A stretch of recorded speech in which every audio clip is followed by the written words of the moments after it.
What drew you to being a judge? Well, the time that I was going through college and high school, it was kind of an exciting time. And one of the things that drew me to being a judge was it was so important that judges hear things carefully and give everybody an even playing field, so that it didn't matter if you were rich or poor or famous or not famous, you had a fair place to say what happened to you. And it was a time when there was lots happening and there was lots of drive to make the justice system better, to bring up cases of people who weren't usually heard and who were basically ignored by the court system before then. And so it was a time of a lot of turmoil, but it was also a time when lots of good people were doing good things. So I discovered really early in practicing law that I loved trial work. Now at first, of course, it was pretty limited and pretty script driven. And I can remember the first time I did a default divorce, I had all my questions written out because I was nervous about doing it right. And then over time, you watch different lawyers do different styles, and you have to work to find your own style. And I can remember trying on styles that were real disasters because they were very aggressive styles that didn't work for me. And I found what worked for me was pretty much out preparing everybody and then kind of creeping up on it. Because there is a benefit to being a woman lawyer at a time when there were hardly any women in practice in Idaho. There were two older women who'd been wonderful members of the bar. One represented corporations. The other was a business lawyer and a legislator. And then I was the new one. And so there wasn't a big crowd of women lawyers there weren't women lawyers to base my approach on. So back to kind of trial work in cases and being a judge instead of a juror, are there any kind of specific cases or kind of things that jump out of your very experienced career? One of the first things I did when I became a judge was do more research into how children can testify in the courts. Because one of the surprises for me coming from the federal system was how many cases we had with child sexual abuse, which was really a surprise to me. It was new to me. It wasn't something I dealt with before. And so I did a lot of research and investigation into how do you make it possible for a child, including a fairly young child, to testify in court? How do you avoid creating a situation where they're trying to please an adult and they're changing their testimony? How do you make it comfortable for them? Because you think of how peculiar it is for a child, even a teenager, to come into a courtroom and have all these people sitting around looking at them and totally foreign environment, and then be asked to talk about something that was frightening to them. And so I did a lot of work on how to make it possible for children to testify in court. And one of the things I was very proud of at first was that I developed protocols for child witnesses in the courtroom so that they could testify more comfortably and just say whatever it was they had to say, not shut down by how weird the environment is to a child, but also not infected by having to respond to what adults might want to hear, because that's the risk with children. The risk with children is not that they don't perceive accurately, because they often do. The risk is they can't express themselves so well, and they can be too sensitive to giving to an adult what they think the adult might want to hear. And so I was also on the Children at Risk Task Force, and we developed ways of interviewing children so that the child could tell the child's own story and not have it become the adult's story. And I did a lot of work with that for many years when I first became a judge.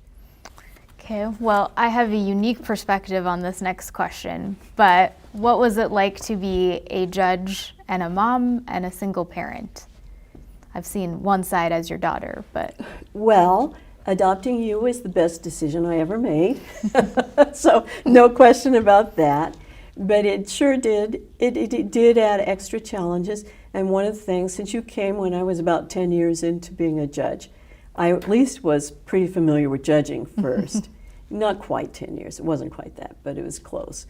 And that was useful because I was a little farther along.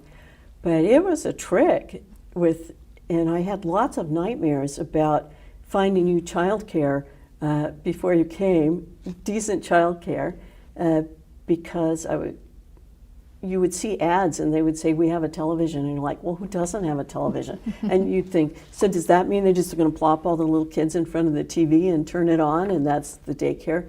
So it's a real challenge as a single parent to find good daycare. And it opened my eyes to the need for me as a judge to be a lot more sensitive to the parents who were the lawyers before me.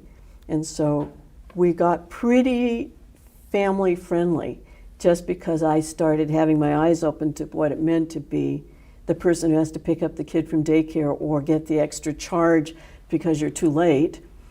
And that was a real challenge. I did cut down on a lot of the other things that I would do so that you wouldn't be raised by some stranger.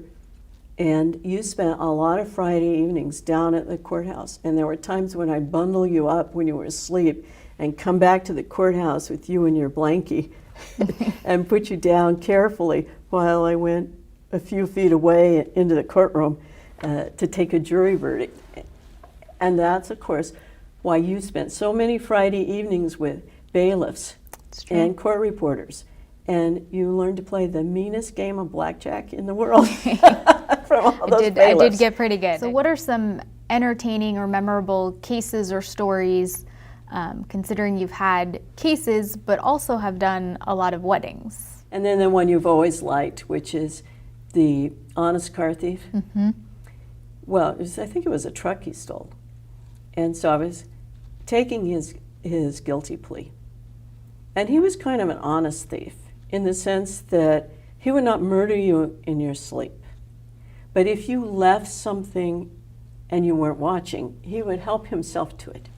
And so he was telling me about how he had the reason he had the stolen truck was that he was at a bar and it was cold, it was winter, and he came out of the bar and lo and behold, there was a truck warming up right outside of the bar. And so he got in the truck and he said he thought it was a sign from God. And at that point, I just couldn't stand it. And he said, have you thought maybe you should spend a little more time in prayer? And he laughed because he was your basic honest thief. That is, he would not murder you in your sleep, but he would definitely relieve you of your property. And you've done how many weddings about? I've done somewhere around 2,800 weddings of all different kinds. I've done a wedding near a balloon with the bride and groom in the balloon. Hot air balloon? Yeah. And then it would make this big roaring noise, which made me jump at first.